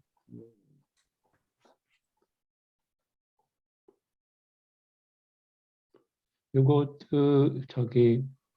그냥 토론 주제로 넣어놨는데 인디펜던트 섹터들 보면은 그 단체별로 다르다고 쓰고 있어요. 어떤 데는 그러니까 횟수를 제한해야 된다 이런 것도 있고 어떤 단체들은 계속할 수 있다 뭐 이런 걸 내고요. 중요한 거는 여기도 안 썼지만 후임 CEO를 어떻게 육성하고 이런 것들 쭉 있는데 이것도 큰 미래적인 담론이라고 보시고는 넘어가겠습니다. 말씀하실 분 계세요? 사실 국내 투명성의 문제의 가장 큰 이슈의 원인이 뿌리 네. 문제가 이사회 임기거든요. 맞아요. 네. 근데 그러니까 왜냐하면 감사합니다. 이제 아무리 설립자가 애정이 있고 또 설립자가 제일 그 부분에 있어서 이제 뭔가 오리진이 되는 동기나 이런 게 충분히 있다 하더라도 이제 시간이 지나면 그 조직 자체의 건강성을 위해서는 세대 교체도 필요하고 거기에 대해서 이제 계속해서 이제 공급과 엑시트 해주는 그런 구조들이 결국은 단체를 건강하게 유지해주는 가장 큰 어떤 구조가 되는 건데 이제 이게 지금 우리나라에는 강제되지 않아요. 임기하고 이제 연임 횟수 여기에 대해서 물론 연임하는 게 피곤한 일이긴 한데요. 그 단체들의 실질적인 비리와 또 CEO 문제를 해결하기 위해서는 이 부분이 저는 강제될 필요는 있다라고 생각이 됩니다. 이게 개선이 안 되면 거버넌스 문제가 해결이 안 될 거라고 생각이 됩니다. 이상입니다.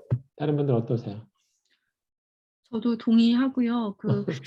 좀 시기상조라는 면에서, 그러니까 그게 우리 사회의 어떤 우리나라 비영리 상황에 맞춰서 아직은 이제 시기상조라고 했을 때는 아직은 논의가 무르익지 않은 거, 뭐 조직에서 감당하기 힘든 거, 이런 요소들 때문에 시기상조인 면들이 있는 부분들도 있지만, 이사회나 특히 뭐 대표든 이사장이든 그런 분들의 임기를 설정하고 이런 문제는 내부에서 받아들이고 안 받아들이고의 문제를 떠나서 굉장히 비영리 단체의 뭐 투명성, 책무성 문제에서 되게 그걸 굉장히 낮추게 하는 저는 원인이라고 생각을 하고, 실제로 한 조직이 한 10년 이상 됐는데 설립자가 계속 모든 책임을 맡고 있는 조직은 피하라라는 말을 저는 좀 하거든요. 이렇게 어느 조직에서 일을 하고 싶을 때 그 조직이 그분의 것이지 정말 이렇게 뭐 시민의 것, 회원의 것, 뭐 그 기부자들의 것이 아닐 거라고 생각을 한다고 말을 많이 하는 편인데, 뭐 받아들이기 힘들고 시기상조라고 하더라도 그럼에도 우리가 이렇게 지속적으로 정책적으로 좀 강조해야 할 부분이 있다면 저는 이런 부분이지 않을까라고 생각합니다. 강 이사님, 저는 조금 의견이 다른데요. 지금 공익법인 설립에 관한 법률에 보도 임원들의 임기나 연임 횟수에 대한 제한이 없습니다. 법에서 제한을 하지 않는 것을 그거는 그 단체나 어떤 사회적인 관행에 맡겨줘야 될 부분이지, 그걸 갖다가 어떤 기준에 자 임기를 갖다가 몇 년 이해 이상 연임 안 된다는 것을 기준에 넣는다는 것은, 그래서 법에서 규제하지 않는 것에서 사적 영역에서 규제하는 게 그게 바람직할지, 그건 저는 아까 말씀하신 대로 무슨 사유화되고 설립자가 오래 가지고 있으면 안 된다. 저도 당연히 그런 부분 동의를 합니다. 발전해야 되니까. 하지만 그렇다고 해서 이게 규제 영역에서 접근하는 문제는 저는 아니라고 생각합니다. 그러니까 이게 규제가 아니라 이 방향이 바람직하다라는 신호를 주는 요소라고 저는 생각. 이 기준 안에 들어갔다고 해서 이게 다 법적인 규제 이런 부분은 아니잖아요. 근데 법적인 거와 상관없이 우리는 이 방향이 더 우리가 지향하는 방향이다라는 어떤 표시 같은 거가 될 수 있지 않을까라는 생각입니다. 저도 그 부분에서는 저는 명확하게 들리시나요? 네, 들립니다. 네. 예. 저는 뭐 3년이 안 된다 뭐 이렇게. 근데 이게 협동조합에서 이제 농협 단위 농협이나 단위 협동조합들은 이제 이 조합장들 이렇게 규정을 하고 있거든요. 근데 어떤 조직이든지 간에 공익법인으로 되는 순간 아무리 이제 처음에 출연하고 처음에 시작을 하신 분들이 계실지 몰라도 그때부터는 이제 사회의 의사가 반영이 되고 건강성이 유지가 돼야 되기 때문에 저는 이 부분에서는 좀 강하게 필요하다고 보는 편이에요. 그래서 이렇게까지 명시적으로 이걸 공고해야 하는 거 아니냐 이런 의견을 내고 있습니다. 저도 한 말씀 드려도 네, 될까요? 네. 네. 저도 사실 찬성했는데요. 근데 이제 제가 찬성을 한 거는 이렇게 뭐 몇 년 동안 연임을 한다 이렇게 픽스 시키는 걸 찬성한 건 아니고요. 저는 제 생각에는 이 가버넌스 차원에서 어떤 규정이라든지 아니면 그 비영리 조직의 어떤 문화가 아까 엑싯이라는 말씀을 쓰셨는데 이렇게 선순환 구조로 갈 수 있는 그런 정신을 담고 있느냐 라는 측면에서 사실은 찬성을 했거든요.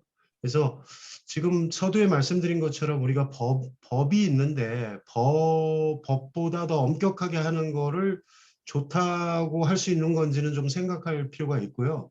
또 3년이라는 어떤 크라이테리어를 정확하게 정하는 건 조금 문제가 있다고 봅니다. 왜냐하면 뭐 그게 왜 그 투명성에 되는지 근거를 대라고 했을 때 우리가 그 3년이라는 거에 대한 근거를 대기가 쉽지가 않을 거라고 생각을 하고 3회. 그러니까 뭐 3회가 됐든 3년이 됐든 어떤 숫자를 이렇게 못을 박듯이 박는 거는 저는 찬성하지 않고요.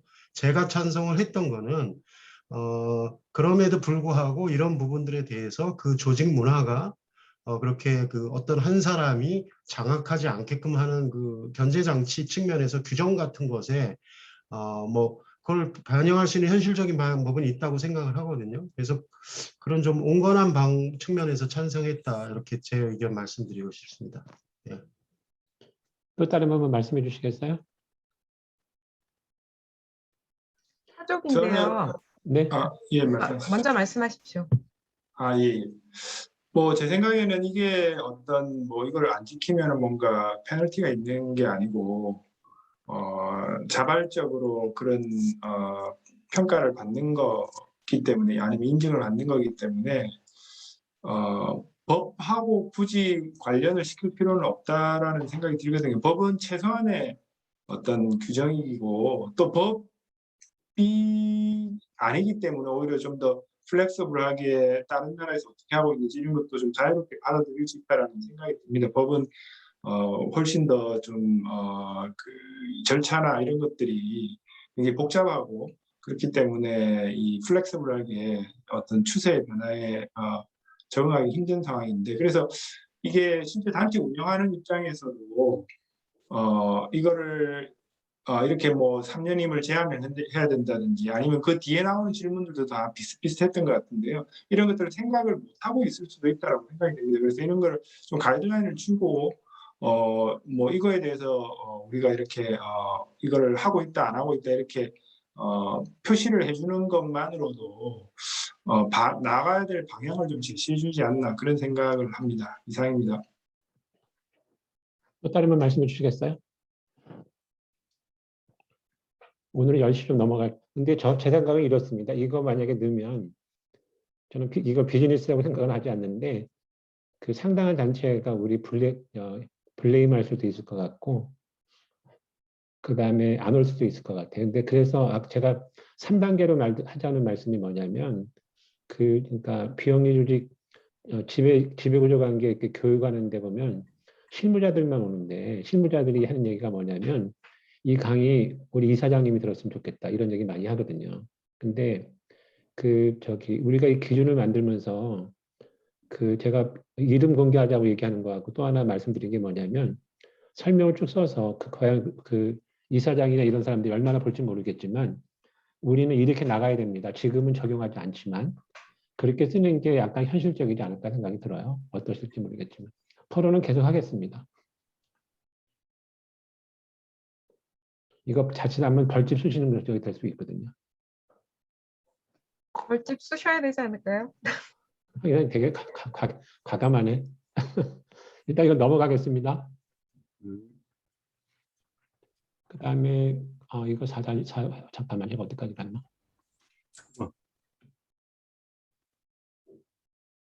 그 다음에 CEO 평가, CEO 이게 나중에 말씀드리겠지만 이게 CEO가 뭔지 좀 그것도 좀 고민들을 해봐야 될 것 같아요. 이게 이사장을 얘기하는 건지 대표를 얘기하는 건지 상근감사 그게 좀 돼야 될 것 같고요.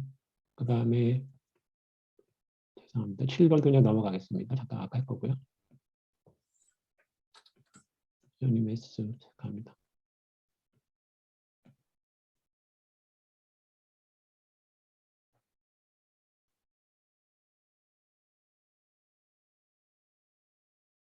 권고 여기서 저기 없는데요. 네, 그건 맞습니다. 그건. 이것도 뭐 같이들 얘기를 해보겠습니다. 잠깐만요. 여기에 대해서 반대들을 많이 하셨던데 이 팀장님 이해가 안 된다 하셨고 한의원 이사님 한번 말씀해 주시겠어요? 여기 10% 이런 얘기. 이게 우리나라에 아마 적용이 안 될 수도 있는 것 같긴 한데 한의사님 계세요? 네. 그러니까 저는 그러니까 이 사장님이 그냥 이렇게 뭐랄까 비상근이면서 급여를 안 받으시는 분이 많긴 하지만 때로는 기관에 따라서는 실질적으로 업무에 개입하시면서 그러니까 많이 관여하시고 페이를 받으시는 분도 있고 하니까 굳이 이거를 넣어야 될까 이런 생각이 들더라고요. 이게 반드시 필요한가? 이 인증에 있어서 그런 생각이 듭니다. 다른 분은 어떨까요? 정 변호사님은 세법의 규정이 있어도 필요 없다고 말씀하셨는데. 저는 뭐 이런 규정은 없다고 생각을 하고, 사실 일을 하면 보상을 받는 게 당연한데 보상을 받는 행위 자체를 죄악시할 필요는 없다고 생각을 하고요. 네. 우리 세법에 있는 건 이제 일반적인 이사에 대한 보상 지급 금지가 아니라 출연자와 또는 출연자의 특수관계인을 이사로 선임하고 이제 그에 대해서 보상을 지급하는 걸 이제 금지를 하고 있는 거거든요. 그러니까 출연 재산을 사적 이용을 금지하는 거지. 뭐 출연자와 아무 관계도 없는 이사에 대한 보상 지급까지 금지하고 있지는 않습니다. 저는 그래서 그 기준이 사실 BBB도 왜 있는지 잘 모르겠고 굳이 필요하지 않다고 생각합니다. 네. 또 다른 분 말씀해 주시겠어요? 그러니까 저는 그 필요성은 인정하지만 현실적으로 아까 한혜연 이사님 말씀하신 지점에서 좀 적용이 어렵지 않을까라고 생각이 됩니다. 그러니까 그 이사장의 그 실무 이렇게 뭐 이사장이 예산과 인사권 또는 조직에 대한 의사결정을 다 갖고 있을 경우에 폐해가 너무 큰 기관들을 많이 봤거든요. 그러니까 그런 부작용을 예방하기 위해서 이런 것들을 분리시키는 원칙들을 두지 않나라고 생각은 되는데, 이제 우리나라는 실제로 지금 이렇게 하고 있는 데들이 너무 많아가지고 이거를 지금 적용을 하게 되면 당장 좀 이슈가 너무 커질 것 같아서 이제 이 접근 방법을 좀 생각해 봐야 되지 않을까라는 의견은 있습니다. 제가 아는 거로는 보면 미국 사람들은 아마 이런 것 같아요. 그러니까 이사회 멤버들은 그러니까 비영리 단체는 거의 자원봉사 같아요. 그다음에 그러니까 이사 중에서 한 명이나 또는 10% 정도만 그 월급 상근을 하라는 거거든요. 그래서 우리나라도 이사들 같은 경우에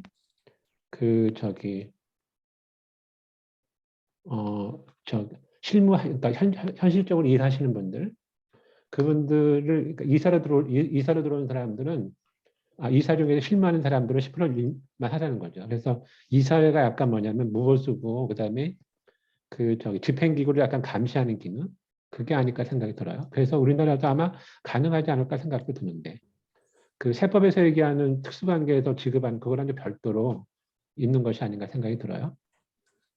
만약 이걸 들어온다고 한다면은 그렇게 막 절대적인 보수 지급 금지가 아니라 네. 제가 생각하기에는 이제 예를 들어 뭐 주식회사와 마찬가지로 임원들의 보수를 총회 단위에서 결정을 하도록 한다든가 아니면 이사의 보수를 결정할 수 있는 내부 정책을 두는 방식이 조금 더 현실적이지 않을까라는 생각을 합니다. 네. 그것도 좋은 말씀이에요. 네. 음. 사실 제가 봤던 늘 보면은 우리나라 사람들이 약간 체면 문화가 있어서 그런지 이사장이나 이사들 보수 얼마 주는 거 서로 물어보지도 않고 이사회에서 결정 안 하거든요. 거의 잘 몰라요. 그게 좀 아쉽긴 한데 또 더 코멘트를 계속 해보겠습니다. 네, 그냥 넘어가겠습니다.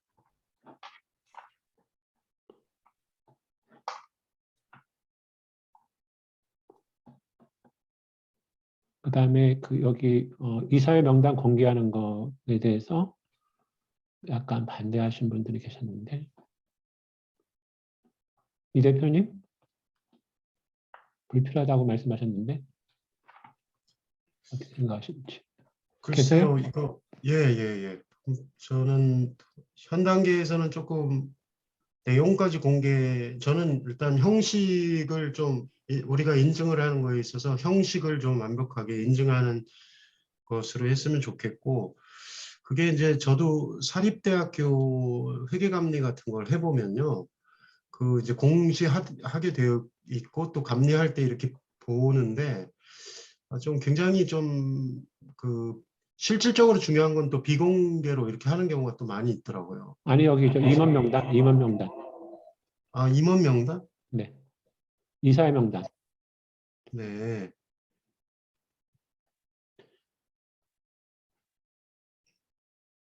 다른 분 먼저 말씀하시면 제가 좀 정리해서 말씀드리겠습니다. 다른 분은 거의 다 그냥 찬성했는데. 이게 비위에는 없고요. 우리나라의 그 저기 어디죠? 자선단체 협의회에서 이렇게 얘기한 거고, 제가 볼 때는 그 일단 국세청 사이트에 이름은 올라가는데 실제로 네네네. 그분이 경력이 먼저 이런 게 좀 없어요. 그래서 저기 투명성 관계에서는 좀 해야 되지 않을까 생각이 드는데. 네네. 그다음에 총회 이사라고 이사회 하는 거, 이것도 뭐 여러 가지 말씀하셨는데 반대하신 분이 김 교수님 약간 말씀하셨네. 김보환 교수님 말씀하시겠어요? 좀 반대 말씀하셨는 게 있는데. 네, 저는 뭐 예, 그냥 말한 그대로입니다. 이게 그 뭐 명단은 당연히 공개돼야 된다고 생각하는데 회의록을 공개하라고 하면 정부 기관도 회의록 공개하라고 그러면 아주 형식적으로만 공개하고 하는데 이거 네, 뭐 글쎄요, 예, 좀 조심스럽습니다. 반대가 많이 있을 것 같고, 예, 그래서 뭐 결과정도 어떤 걸 결정했다 뭐 이 정도까지 얘기할 수 있을 것 같은데 회의록을 전체를 공개하라 조금 시기상조가 아닌가 생각입니다. 또 다른 분 말씀해 주시면. 박훈 교수님은 학교법인 말씀하셨는데 학교법인하고 사회복지법인이 공개를 하거든요. 근데 공개할 수 있는 거, 공개하지 않는 거 이렇게 좀 나눠야 될 것 같기도 하고요. 근데 실제로 또 많이 하는 데들도 많이 있어요. 좀 고민들을 더 해보겠습니다. 이 대표님 공개 시기상조라고 쓰셨네. 아, 네. 제가 아까 쓴 게 아마 이거랑 좀 혼돈해서 쓴 것 같습니다. 아까 네. 반대했던 게. 명단을, 내용. 저도 김봉환 교수님 의견에 네, 동의합니다. 네. 시기상조인 것 같습니다. 네. 정 변호사님도 그렇게 생각하시고. 근데 그 뭐 박홍 교수님께서 답하신 거 보니까 그렇게 좀 제한적으로 공개하는 방법이 더 적절할 것 같습니다. 네, 네, 맞아요. 저기 국민연금공단도 이렇게 공개하는 거, 공개하지 않는 거 이렇게 나눠놨거든요. 그리고 또 사실 우리나라 보면은 조그만 데들은 그 이사회 의사로 굉장히 형식적으로 만드는 데도 만들어서 그것도 좀 고민들 많이 해봐야 돼요. 그다음에 저 회계감사 받는 거 좀 말씀하셨는데 요거는 어느 분이 말씀해 주시면 좋을까요?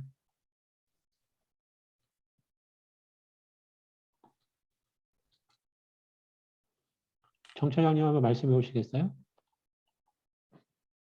저는 뭐 회계감사를 하면은 분명히 조직의 재정 투명성과 운영과 관련돼서 굉장히 도움되는 부분이 많다라고 생각을 하고, 내부에서 이제 실무자선에서 회계 구조나 이런 거를 좀 해결하고 싶어도 되지 않는 부분들이 회계감사를 통해서 외부의 권위를 빌어서 오히려 이제 문제가 해결되는 걸 많이 봐왔기 때문에 필요하다라고 생각을 하는데, 이게 결국은 비용 문제와 그 비용을 이제 그 어떤 결정권에서 그런 비용을 감당하고서 우리 조직의 어떤 체질 개선이나 투명성 강화를 위해서 해야 된다라는 결정을 내려줘야 되는 문제인데 할 단체가 별로 없을 것 같은 거예요. 하면 분명히 좋은데, 그래서 지금 아까 그 재무를 볼 수 있는 이사 얘기를 했고, 그게 우리나라 이제 법인들은 대부분 그거를 이제 회계감사로, 내부 회계감사로 그 역할들을 하고 있는데, 그 내부 회계감사가 굉장히 형식적으로 하고 있는 것들이 많은데,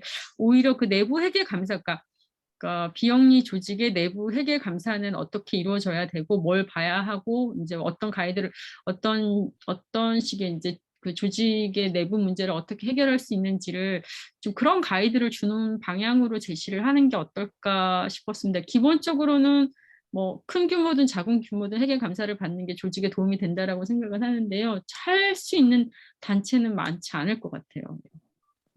정 변호사님 한번 말씀해 주시면. 저는 그 세무화계 내무 대상 단체라고 썼는데 그 이유가 뭐냐면 지금 그 세무화계 내무 대상 단체라고 하면 자산 5억 원, 수익 3억 원 정도 이상이 되는 단체가 여기 해당이 되는데요. 이런 단체들은 의무적으로 재무상태표와 운영성과표를 공익법인 회계 기준에 따라 작성을 해야 됩니다. 그래서 어찌 되었든 그 기본적인 자료가 있긴 하기 때문에 어떤 인증이나 평가가 가능해질 수가 있거든요. 그래서 그 단체 수준이라면은 그러한 어떤 뭐 간이 회계 감사 같은 게 이제 가능할 거라고 생각을 했습니다. 유영수 대표님 한번 말씀해 주시겠어요? 예. 그 지금 정순문 변호사님이 좋은 말씀 해주신 것 같은데요. 그 지금 가장 큰 문제가 그 세무 확인서 도장 받잖아요. 저희 두 군데로부터 도장 받는 게 사실 유명무실하고 그 그냥 도장값만 주고 그냥 하거든요. 그러니까 뭐 이제 제가 회계사 세무사로서 사실 저도 좀 부끄러운 얘기인데 이게 사실 그 도장 찍는 그 내용이 굉장히 리스크가 있는 내용이에요. 우리 배원기 회계사님 잘 아시겠지만은 그 도장 찍는 내용이 대부분이 최소한의 건전성을 체크할 수 있는 건데 일단 세무사들이 너무 이 부분을 그냥 막 그 아르바이트비 받는다는 생각으로 찍는다는 것 우선 하나 지적을 하고 싶습니다. 그래서 저는 그것을 근데 그걸 만일 진짜 제대로 내가 해야 되겠다고 생각을 하면 두 가지가 문제가 되는 게 하나가 비용이 너무 적고요. 두 번째로는 투입해야 되는 시간이 생기게 돼 있어요. 그래갖고 시간을 투입을 해가지고 그걸 제대로 봐야 되는데 그게 일종의 지금 얘기하신 간이 회계감사나 다를 바가 하나도 없다고 저는 생각을 한 거예요. 그래서 차제에 그 세무 확인 그 도장 2명 찍는 그것을 정말 좀 손을 좀 대야 되는데 차라리 그것보다는 그러면 회계감사, 간이 회계감사라고 제 그냥 부르겠습니다. 간이 회계감사나 또는 회계검토 뭐 이런 식으로 좀 바꿔서 그걸 좀 활성화시켜서 살려야 되지 않을까. 지금은 죽어있는 제도입니다, 사실은. 네. 근데 이게 저기 뭐라고 말씀드리나? 그 BBB도 그냥 있는데 무슨 뭘 말씀드리죠? 이영범 전문의 여기 계신가요? 한 번도 말씀 안 하셨는데. 네, 네 있습니다. 네. 가이드스타가 하는 게 뭐냐면 회계감사 받아오라는 거거든요. 거기 그 대상이 되려면. 그래서 그 조그만 단체들이 좀 어려워하는 거가 회계감사 받기가 너무 비용이 없다고 이제 그런 얘기를 하거든요. 근데 이제 우리 회계사들이 회계감사만 자꾸만 강조를 하는데 사실 영어로는 리뷰라고 하는 간이회계감사라고 검토인데 그거는 비용이 좀 싸요. 그래도 부담이 될지 모르겠는데, 근데 어디죠? 기독교 재정 뭐 거기서 보면은 회계감사하고 그다음에 리뷰 간이회계감사 그 나누는데 고민들을 많이 해봐야 되는 거가 지금 이 대표님 말씀하신 것도 있고 또 하나가 세무사들이 만드는 재무제표는 공익법인 회계기준 거의 모르거든요. 그리고 그냥 해주기 때문에 올해부터 좀 바뀌긴 바뀌었지만 그 주석까지 나오면 좀 더 나올 수도 있는데 주석도 어느 정도 이게 신뢰할 수 있을지 그건 좀 고민들을 해봐야 될 것 같아요. 그래서 이것도 계속 어느 정도까지 해서 이게 회계감사 받는 데들은 있어도 되지만 법적으로 회계감사 받지 않는 데들은 적어도 뭐 간이회계감 보고서 비슷한 걸 받아라. 그렇게 해야지만 아마 투명성이 좀 되지 않을까 생각이 드는데 어떠세요? 기도원협회도 좀 고민 많이 하시겠지만.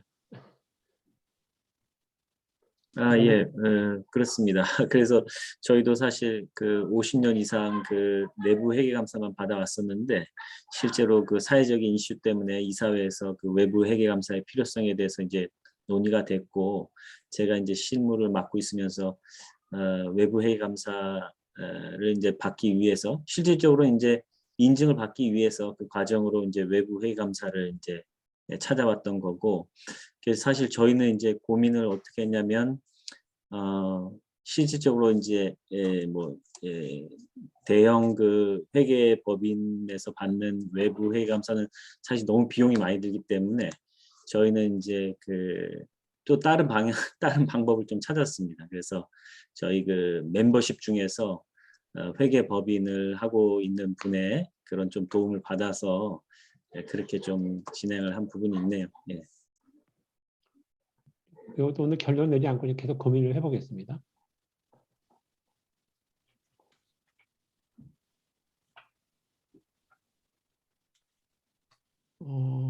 요거는 아까 좀 말씀드렸던 건데 그냥 좀 이것도 고민해 볼게요. 연차 보고서 우리는 애니얼 보고서, 그러니까 여기도 여러 가지 쓰셨는데 이것도 뭐 연차 보고서 할 건가, 사업 보고서를 할 건가 이런 것들을 고민을 해보겠습니다. 오늘은 여기까지 그러니까 토론하는 건 됐는데 혹시 이거 말고 말씀하실 것 있나요? 잠깐만 기타 거죠, 그죠?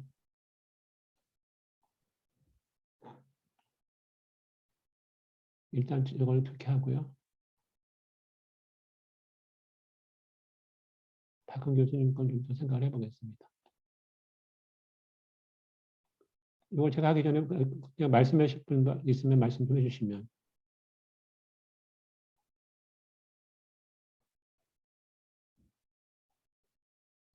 최 부사장님을 말씀해 주시겠어요? 여기도 쓰셨는데. 그 제가 요즘 그 기부금품법 때문에 얘기들을 좀 자꾸 좀 듣고 있는데, 그다음에 네. 이제 국회의원실에서도 이제 문의들이 와요. 이제 어떻게 했으면 좋겠는지. 근데 큰 흐름의 방향들은 좀 까다롭 좀 풀어주는 대신에 그 뭐 모금이나 이런 걸 풀어주는 대신에 이런 투명성을 요구하는 거가 반대급부가 있는 그런 구조가 좀 있더라고요. 그래서 제가 아까 이렇게 몇 가지 올려드렸던 거는 지금 그렇게 입법화가 될 가능성이 높은 부분들이었다는 건 좀 참고로 좀 하셔야 될 것 같고, 향후 저희도 입법 방향이나 이런 것까지 고려를 해서 좀 참고를 해서 이거 좀 기준을 좀 마련해야 되지 않을까, 그런 생각이 좀 듭니다. 뭐 이상입니다. 한의사님 좀 말씀해 주시겠어요? 한의사님 계신가요? 네, 뭐 특별히 말씀드릴 건 없고, 근데 이제 저는 가이드스타가 초기에 사실 이제 그 갑자기 이렇게 평가하고 언론이랑 이렇게 터뜨리고 나서 NPO들하고 소통하지 않았던 거가 전 되게 이슈였다고 생각하거든요.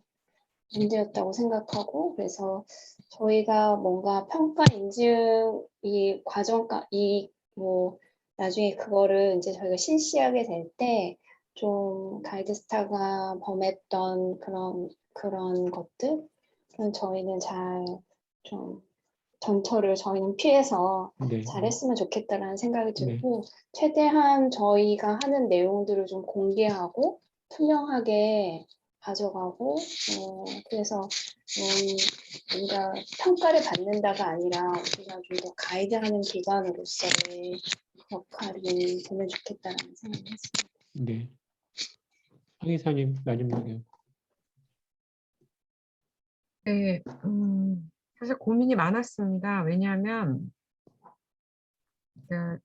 지금 제가 일하고 있는 한국모금가협회를 2014년도에 설립을 할 때 마치 지금 이 인증위원회가 일하듯이 그 당시에도 저희도 이제 열정을 갖고 시작을 했는데, 이제 이게 조직이 되고 약간 그 업무 과업이 되니까 이제 어느 정도 이게 시장 안에서의 그 역할에 대한 인정을 받기까지 그 조직이나 일이 유지되게끔 하는 재정 안정성도 굉장히 중요하고, 그다음에 그 일에 대한 객관적인 그 시장에서의 평가, 그게 정말 필요한 일을 하는 것인가에 대한 평가를 얻기 위한 어떤 공정한 과정, 근거, 그런 것들을 계속해서 이제 어느 초기 기간 안에 계속 제시를 해야 되는데, 저는 지금 저희가 약간 좋은 의도로 시작을 했음에도 불구하고 그런 비즈니스 모델을 아직 갖고 있지 않다라고 생각이 되고,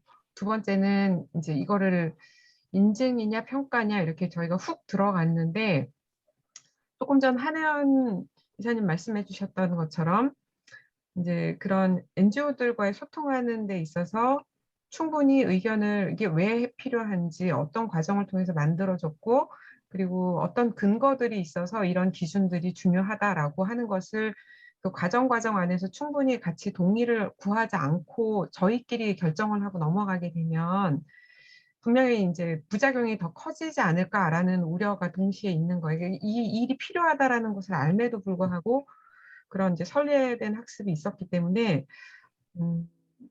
좀 저희가 가이드스타하고 좀 다른 결과를 가져오려면 그런 과정을 조금 더 섬세하게 해야 되지 않을까. 그리고 특별히 무엇보다도 이게 왜 필요한지, 어떤 목적을 지향하고, 그리고 어떤 기준들이 왜 만들어졌는지에 대해서 이제 근거가 있어야 되겠다. 그래서 저는 그거를 이제 한국적 현실에 맞춰서 이런 기준들이 왜 정해졌는지에 대한 약간의 심화된 연구나 이런 게 좀 필요하지 않겠냐. 근데 그런 거 없이 그냥 몇 사람이 모여서 회의해가지고 뚝딱 결정을 했다. 이렇게 되면 가이드스타하고 뭐가 다른가 전 약간 그게 계속 우려가 되거든요. 그래서 그 지점에서 좀 사전 시간이 걸리더라도 사전 조사를 하는 게 필요하겠다라는 의견을 드렸습니다. 이상입니다.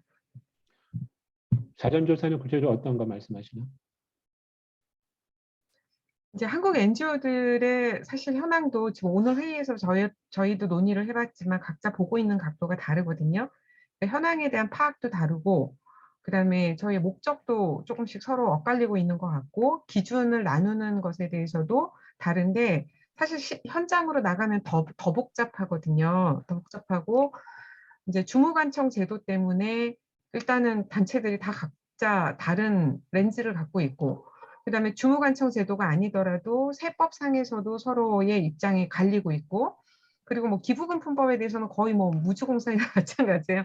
아무것도 없어요. 그리고 거기에 대해서 정말 저도 스트럭을 하고 있는데, 그래서 이제 이런 법제도 관련해 가지고도 정비가 안 돼 있는데, 그러면 이제 저희가 세법 기준으로 할 건지, 그럼 다른 뭐 노무나 그 뭐 일반 시중에서 나오는 노무 기준이 비영리 민간단체에도 적절할지 사실 저는 굉장히 안 맞는다고 생각하거든요.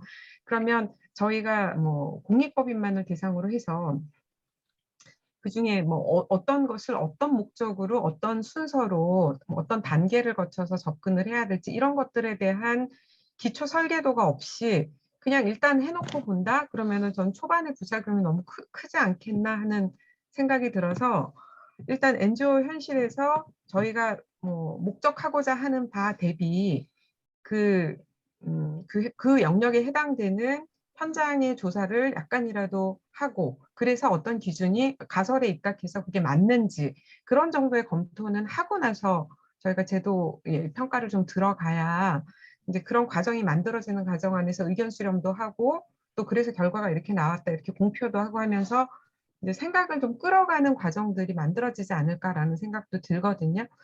그래서 이제 이게 과정 자체도 중요하고 그 안에서 결과를 모으는 그런 것도 중요하다라는 차원에서의 연구를 말씀을 드렸습니다. 다른 분 말씀해 주시겠어요?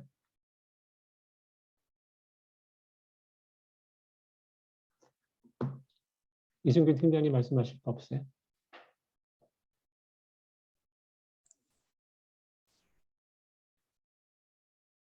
그런 말씀 별로 안 하시네.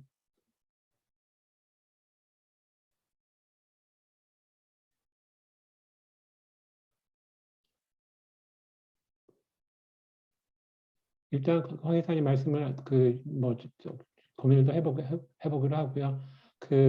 다음에는 이거 전체 모임을 안 하고 그때 7분인가 그 초안 작성을 하시겠다고 말씀하셨던 분들 계시는데 개별적으로 카톡을 보내드렸지만 다음에 그 회의를 좀 하고요. 그다음에 전체 회의는 1월 말이나 2월 정도 할까 하는데 어떠신지요? 그렇게 진행해도 될까요?